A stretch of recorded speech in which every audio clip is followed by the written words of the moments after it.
Equal remuneration act 1976। इस act का objective है मैन एंड वुमेन को सेम पे मिलना चाहिए फॉर द सेम वर्क। ये एक्ट डिस्क्रिमिनेशन को रोकता है against women in hiring and job condition. ये एक्ट सारी इंडिया पे लगता है। अप्रोप्रिएट गवर्नमेंट का मतलब होता है जो भी जॉब सेंट्रल गवर्नमेंट के अंडर में आती है, जैसे railway, bank, mine, oil field, mega ports और सेंट्रल एक्ट कॉर्पोरेशंस, वहां के लिए अप्रोप्रिएट गवर्नमेंट का मतलब सेंट्रल गवर्नमेंट और कोई अदर जॉब्स के लिए स्टेट गवर्नमेंट। जब भी हम इस एक्ट में मैन एंड वुमेन की बात करते हैं तो यहाँ पे मैन एंड वुमेन का मतलब हो गया किसी भी एज के man and women.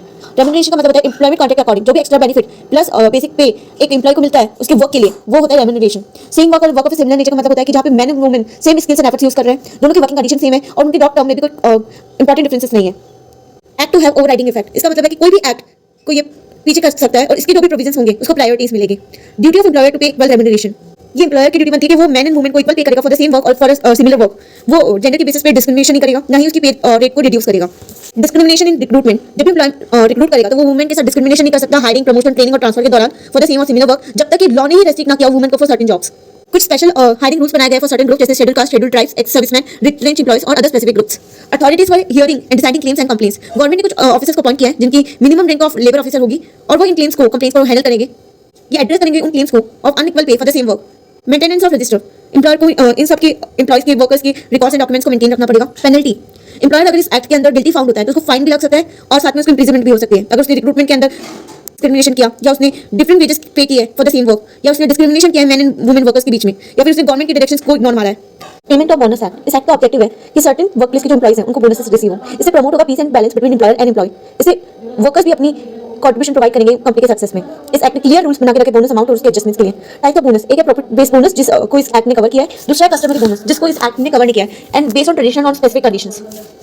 Applicability of this act, ये एक्ट एप्लीकेबल है ऑल ओवर इंडिया। इसमें फैक्ट्रीज कवर है और कोई भी एस्टेब्लिशमेंट जहाँ पे 20 या 20 से ज्यादा एम्प्लॉयज काम करते हैं। इसका एक एक्सेप्शन है कि गवर्नमेंट चाहे तो जहाँ पे 20 से कम एम्प्लॉयज काम करते हैं लेकिन 10 से ज्यादा एम्प्लॉयज काम करते हैं, ये एक्ट वहाँ पे भी एप्लीकेबल करा सकती है, लेकिन गवर्नमेंट को 2 मंथ का प्रायर नोटिस देना पड़ेगा।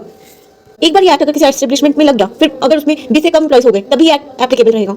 Employees not covered by the act, insurance workers, cement, dock worker, government related employees, non profit organisation, RBI के employees, financial institution employees, inland water transport workers. What is allocable surplus? Allocable surplus वो amount है जो available है for payment of bonus. First, ऐसी company other than banking company जिसने dividend payment का arrangement नहीं किया as per income tax act, उसके लिए है 67% of available surplus in an accounting year और ऑल अदर केसेस के लिए है 60% of available surplus in an accounting year. Available surplus क्या है? अवेलेबल सरप्लस मतलब वो surplus amount calculated under section 5। इस एक्ट में एम्प्लॉय का मतलब है कोई भी पर्सन अदर देन अप्रेंटिस जिसकी मंथली सैलरी 21,000 है, वो किसी भी इंडस्ट्री में काम करता है और उसको सैलरी या वेजेस रिसीव होता है।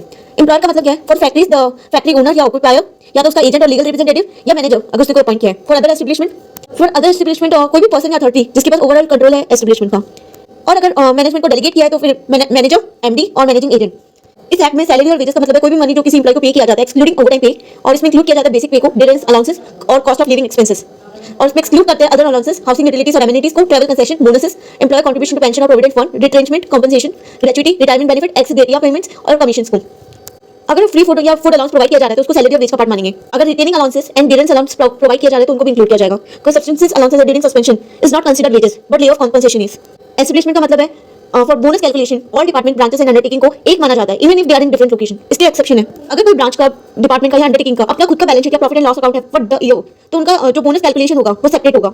This exception does not apply if it was already considered part of the main establishment.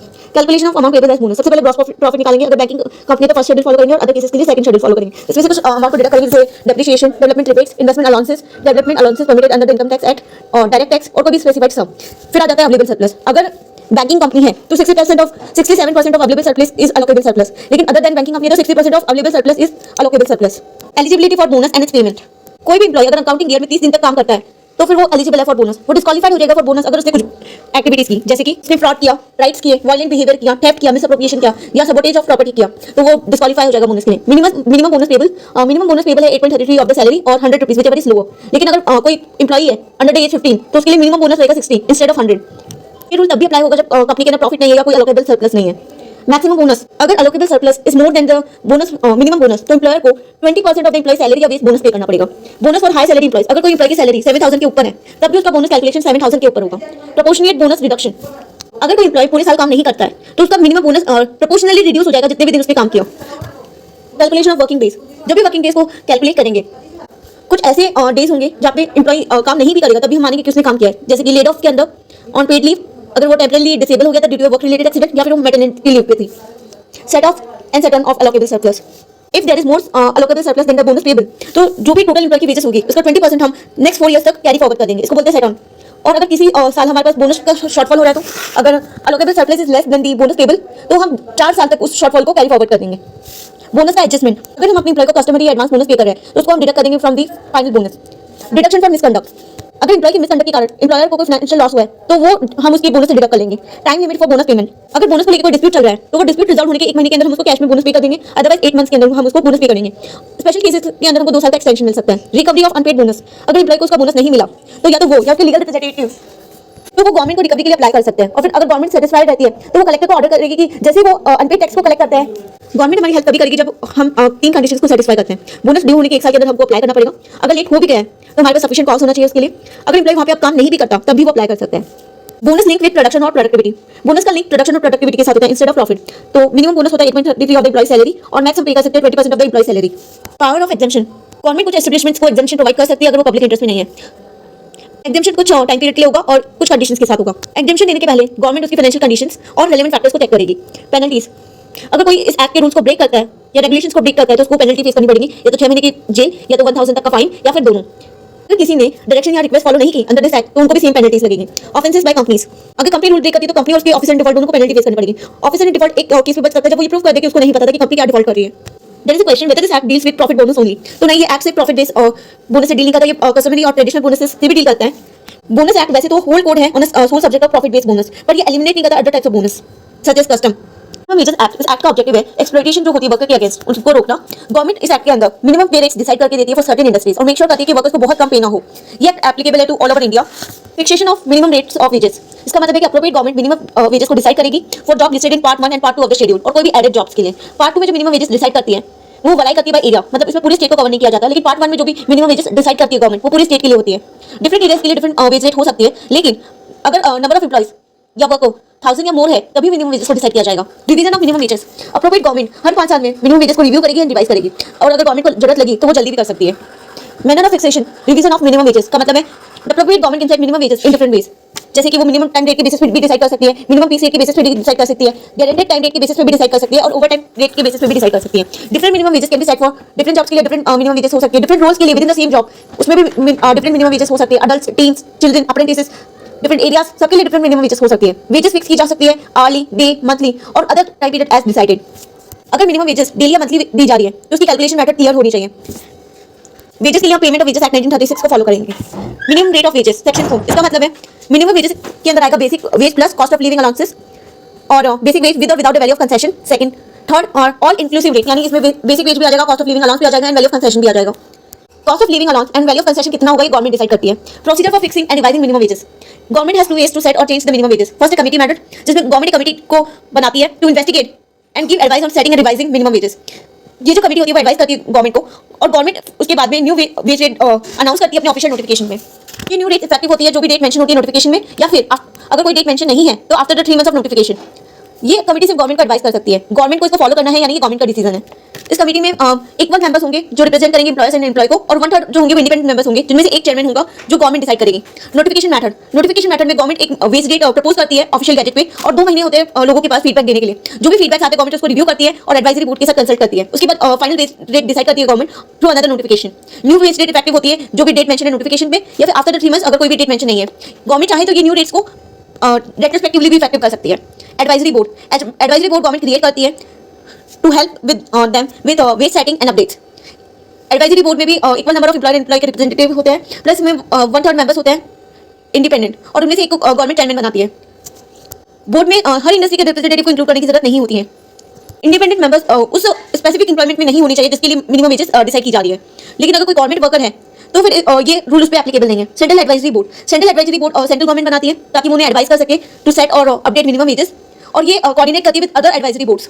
इसमें भी सेम कंपोजिशन है जो कि एडवाइजरी बोर्ड का है।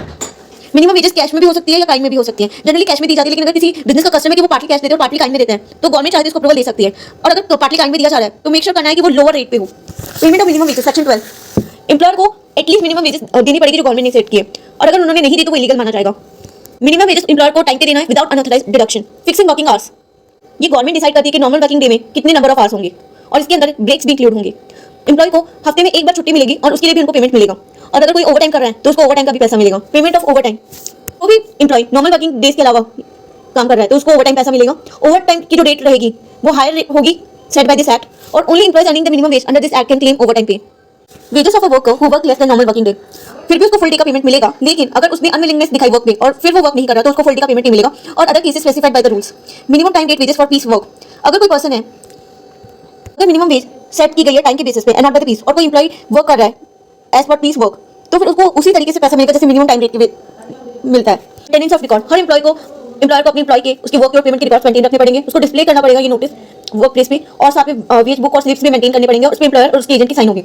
अथॉरिटी एंड क्लेम्स, इस एक्ट के अंदर कोई भी क्लेम्स आएंगे तो उसके लिए गवर्नमेंट ने कुछ अथॉरिटीज को पावर दी है, जिनमें आती है workmen's compensation commissioner, central government labour commissioner, state government labour commissioner, experience जज और stipendiary magistrates. Authority handle करती डिस्प्यूट्स अबाउट वेज पेमेंट्स, अगर डिस्प्यूट वेज रेट्स को लेके नहीं है but just question of payment, तो फिर the payment of wages act को फॉलो करना पड़ेगा। ऑफेंसेस एंड पेनल्टीज, अगर कोई भी एम्प्लॉय हो मिनिमम वेज से कम पे करता है या वॉयलेट करता है रूल्स को तो उसको 6 महीने की जेल और 500 रुपए का फाइन या फिर दोनों हो सकती है। अगर कोई भी कॉम्पनसेशन ऑलरेडी दिया हुआ है तो कोर्ट फिर डिसाइड करेगी उसको कितना फाइन देना है। अगर कोई भी एम्प्लॉय सेक्शन 22A के रूल्स को ब्रेक करता है तो उसको भी 500 रुपीज की फाइन लगेगी, अगर कोई और अदर पेनल्टी डिसाइड नहीं की है। वेजेस एक्ट का ऑब्जेक्टिव है अनफेयर वेज प्रैक्टिसेस को प्रिवेंट करना, टाइमली एंड फेयरली वर्कर्स को उनकी वेजेस मिले विदाउट एनी अनऑथराइज्ड कट्स। ये सारी इंडिया पे लगता है और गवर्नमेंट चाहे तो वेज लिमिट को इंक्रीज भी कर सकती है। एम्प्लॉय पर्सन मतलब कोई भी एम्प्लॉय, साथ ही उसके लीगल रिप्रेजेंटेटिव अगर वो वर्कर मर जाता है। एम्प्लॉयर का मतलब वो खुद और उसके लीगल रिप्रेजेंटेटिव अगर वो मर जाता है। फैक्ट्री का डेफिनेशन ये section 2M of the factory act 1948 और कोई भी एनी अदर प्लेस जहां पे ये एक्ट के रूल अप्लाई होते हैं अंडर सेक्शन 85(1). इंडस्ट्री और अदर एस्टेब्लिशमेंट में आती है transport services, locations, work places and other establishment. Transport services में आती है ट्रेन और motor services, air transport services except जो मिलिट्री और गवर्नमेंट को दिए जाते हैं। लोकेशंस में आती है डॉक, राफ्ट और jetties, mechanically powered boats, mines, quarries और oil fields, plantations. Work place में आती है प्लेसेस जहाँ पे गुड्स बनाए जाते हैं या प्रिपेयर किए जाते हैं यूज ट्रांसपोर्ट और सेल के लिए, और कोई प्लेस जहाँ पे construction, road work, water supply और पावर जनरेशन का काम हो रहा है, और कोई भी एस्टेब्लिशमेंट जहाँ को गवर्नमेंट ने स्पेसिफाई किया है टू प्रोटेक्ट वर्कर्स। वेजेस का मतलब होता है कोई भी पेमेंट जो कि एम्प्लॉय को दिया जाता है फॉर देयर वर्क। इसमें आती है सैलरी, अलाउंसेस और कोई भी अदर मनी इसमें इंक्लूड किया जाता है। कोई भी पेमेंट जो कोर्ट ऑर्डर के कारण मिल रहा है, अग्रीमेंट के कारण मिल रहा है, सेटलमेंट के कारण मिल रहा है, और कोई भी एक्स्ट्रा पे जो ओवरटाइम, हॉलीडेज और लीव पे मिल रहा है, बोनसेस एंड एडिशनल पे, कोई भी पेमेंट उनको एम्प्लॉयमेंट एंड के दौरान मिल रहा है, या फिर कोई भी लीगल स्कीम के कारण उनको कोई भी पैसा मिल रहा है। पर इसमें क्या नहीं आता, बोनसेस नहीं आते, कोई भी जो एम्प्लॉयर दे रहा है हाउसिंग, यूटिलिटीज और सर्विसेज के लिए वो भी यहाँ पे नहीं आता। एम्प्लॉयर का कंट्रीब्यूशन टू पेंशन और प्रोविडेंट फंड वो भी यहाँ काउंट नहीं होता। ट्रैवल अलाउंसेस और कंसेशंस भी यहाँ पे नहीं आते। कोई भी स्पेशल वर्क रिलेटेड एक्सपेंसेस को भी यहाँ पे काउंट नहीं करते। ग्रेच्युटी को भी यहाँ पे काउंट नहीं करते। सर्टेन केसेस में ग्रेच्युटी को भी वेजेस का पार्ट मानते हैं। Responsibility for payment of wages, वैसे तो रिस्पांसिबिलिटी हमेशा एम्प्लॉयर की होती है, लेकिन फैक्ट्रीज में होती है फैक्ट्री मैनेजर की, इंडस्ट्रियल और अदर एस्टेब्लिशमेंट में होती है वहाँ के सुपरवाइजर की, रेलवे में होती है रेलवे एडमिनिस्ट्रेटर की, और कॉन्ट्रैक्टर के केस में होती है कॉन्ट्रैक्टर और डेजिग्नेटेड पर्सन की, और कोई भी अदर केसेस में होती है जिसको एम्प्लॉयर ने डेजिग्नेट किया है। फिक्सिंग वेज पीरियड कितना भी हो सकता है लेकिन not longer than 1 month. Time for payment of wages, railway, factories और कोई भी अदर एस्टेब्लिशमेंट जहाँ पे 1000 से कम एम्प्लॉइज है वहाँ पे वेज पीरियड एंड होने के 7 दिन के अंदर मिल जानी चाहिए। Other railway, factories and establishment जहाँ पे 1000 और मोर एम्प्लॉइज है वहाँ पे वेज पीरियड एंड होने के 10 दिन में मिल जानी चाहिए। डॉक, राफ्ट, जेटीज और माइंस है तो वो भी 7 दिन में मिल जानी चाहिए after the final loading unloading complete होने के बाद। एम्प्लॉयमेंट टर्मिनेट हुआ है तो 2 वर्किंग डेज के अंदर मिल जानी चाहिए जहाँ से टर्मिनेशन हुआ है। Closure of establishment not due to holiday तो 2 दिन में मिल जाना चाहिए क्लोजर से। Payment of wages, wages cash में मिल सकता है, चेक में मिल सकता है, बैंक डिपॉजिट में मिल सकता है, और गवर्नमेंट चाहे तो कंपलसरी कर सकती है चेक या बैंक डिपॉजिट से पेमेंट करने के लिए। डिडक्शन फ्रॉम वेजेस, वेजेस से हम लोग कुछ चीजें डिडक्ट कर लेंगे जैसे कोई फाइन, एब्सेंस फ्रॉम वर्क, कोई डैमेज या loss of a company property, housing and amenities, कोई लोन या loan from labour welfare funds, provident fund का कंट्रीब्यूशन, इनकम टैक्स, कोई भी पेमेंट जो कोऑपरेटिव और इंश्योरेंस स्कीम्स के दौरान दिया गया है, या लाइफ इंश्योरेंस का प्रीमियम, और कोई भी securities with employees permission. Fine section 8 बात करते हैं फाइन की। फाइन सिर्फ उन्हीं स्पेसिफिक एक्शंस पे लग सकता है जिसकी अप्रूवल स्टेट गवर्नमेंट ने दी है, और स्टेट एम्प्लॉयर की ड्यूटी बनती है कि वो वर्क प्लेस पे उन स्पेसिफिक एक्शंस को पोस्ट करके रखे। कोई भी एम्प्लॉय पे फाइन लगाने से पहले वो उसको अपॉर्चुनिटी ऑफ बीइंग हर्ट देगा। फाइन 3% से ज़्यादा नहीं हो सकता फॉर 1 वेज पीरियड, मतलब अगर 1 मंथ का वेज पीरियड है तो 1 मंथ में सिर्फ 3% का फाइन लग सकता है, और 15 ईयर ओल्ड से कम के ऊपर कोई फाइन नहीं लगेगा। फाइन जो भी रहेगा वो 90 डेज के अंदर पे हो जाना चाहिए। फाइन को इंस्टॉलमेंट पे कलेक्ट नहीं करना है। जब भी फाइन मिलेगा हम मानेंगे कि ये उसी दिन मिला जहाँ पे इंसिडेंट हुआ था। फाइन को फैक्ट्री रिकॉर्ड करेगी और उसको एम्प्लॉय की ही बेनिफिट के लिए यूज करेगी with authority approval. Maintenance of registers and records, employee की ड्यूटी बनती है कि वो रजिस्टर्स एंड रिकॉर्ड्स मेंटेन करेगा अपने एम्प्लॉयज के, उनके वर्क के, उनके वेजेस के, डिडक्शंस के, रिसीट्स के, और उसको रिकॉर्ड को प्रिजर्व करके रखना पड़ेगा 3 साल के लिए after the last entry. Claims and penalties, section 15 deal करता है claims related to deduction from wages, delay in wage payments और पेनल्टीज फॉर फॉल्स और मालिशियस क्लेम्स। गवर्नमेंट ने अपॉइंट किए कुछ स्पेसिफिक ऑफिशियल्स को टू हैंडल दिस क्लेम्स। इसमें आते हैं commissioner for workmen's compensation, regional और labour assistant labour commissioner with at least 2 years of experience, officers from the state government, rank not below assistant labor commissioner, preceding officers of labor courts or industrial tribunals, judges with experience in civil or in judicial courts. These courts have the authority to hear and decide wage related claims in a specified area. जो भी employ और उनके representative को claim file करना है वो within 12 months of the issue करेंगे, और ये ऑफिसर्स चाहे तो 12 महीने के बाद भी एक्सेप्ट कर सकते क्लेम्स को अगर कोई वैलिड रीजन है। अथॉरिटी केस को रिव्यू करेगी और वो ऑर्डर दे सकती है एम्प्लॉयर को टू रिफंड द अमाउंट या फिर जो भी डिलेड वेज है with compensation. Authority compensation decide कर सकती है 10 टाइम्स जो भी डिडक्टेड अमाउंट है, और मिनिमम तो 1500 देना ही पड़ेगा, max 3000 for delay. Resolution time, authority जो भी केस है उसको 3 महीने के अंदर रिजॉल्व करके देगी, एक्सटेंड कर सकती है अगर दोनों पार्टीज अग्री करें। पर कुछ केसेस में कोई कॉम्पेंसेशन नहीं मिलेगा अगर कोई जेन्युइन एरर हुआ है, इमरजेंसी हो गई थी, एम्प्लॉय ने ही पेमेंट को एक्सेप्ट नहीं किया था। अगर एम्प्लॉय ने फॉल्स क्लेम किया तो उसमें 375 का फाइन लगेगा, साथ ही उसको 375 रुपीज एम्प्लॉयर को भी देने पड़ेंगे फॉर रॉन्गफुली अक्यूज।